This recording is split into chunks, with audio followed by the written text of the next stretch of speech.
இன்றைக்கி இந்த அழகான ப்ளவுஸ் பிட்டில் அற்புதமான ப்ளவுஸ் தைக்க போகிறோம், அதுவும் இந்த பார்டரை வச்சு.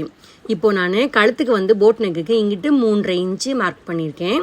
இங்கிட்டு ஒரு 3 இன்ச்சு மார்க் பண்ணிவிட்டு ஒரு பாக்ஸ் மாதிரி போட்டுட்டு போட் நெக் நம்ம எப்படி வரைவோம் அதே மாதிரி நீங்கள் வரைஞ்சிக்கோங்க.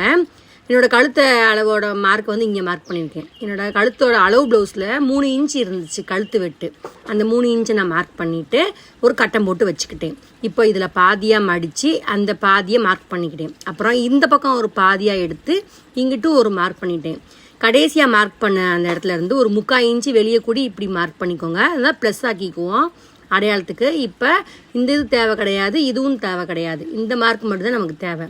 இப்போ கீழேருந்து ஒரு வளைவாக ஒரு டிசைன் கொடுத்துக்கலாம். இப்போ அந்த கோடில் இருந்து நம்ம போட் நெக் இருக்குல்ல, அது வரைக்கும் ஒரு கோடு போட்டு நான் வீடியோவில் காட்டுற மாதிரி வளைஞ்சிக்கோங்க.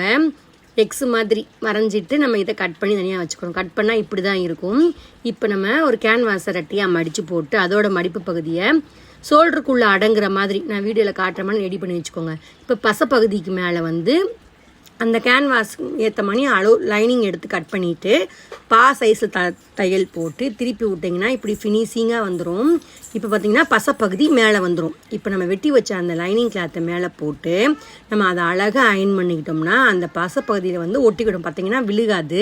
இப்போ இதுக்கு மேலே ஒரு தையலை போட்டு நம்ம ரெடி பண்ணிக்க போகிறோம். இப்போ நான் வெள்ளை கலரில் மார்க் பண்ணுறேன், பார்த்திங்கன்னா இதுக்கு மேலே நம்ம தையல் போட போகிறோம். இப்போ மெயின் கிளாத் மேலே போட்டு நான் கயிறை உள்ளே வச்சு நான் தைக்க போகிறேன்.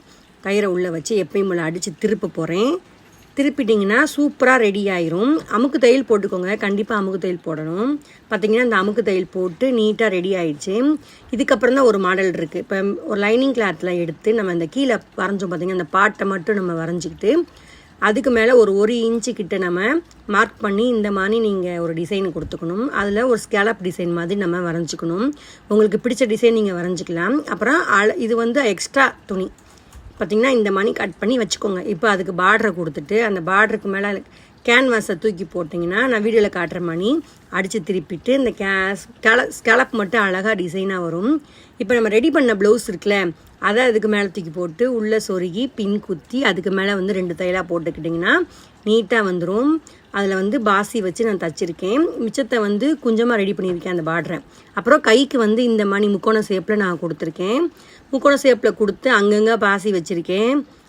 கஸ்டமர் வந்து இந்த மாடல் தான் கேட்டாங்க, அதனால தான் இந்த மாடல் தைச்சிருக்கேன். கண்டிப்பாக உங்களுக்கு பிடிக்கும். இதே மாதிரி நீங்களும் ட்ரை பண்ணி பாருங்கள். ஃப்ரண்ட்லேயும் வந்து அந்த மிச்ச பார்டரை வச்சு இந்த ட்ரெண்டிங்கில் போகிற மாதிரி இந்த நெக் டிசைன் வச்சுருக்கேன்.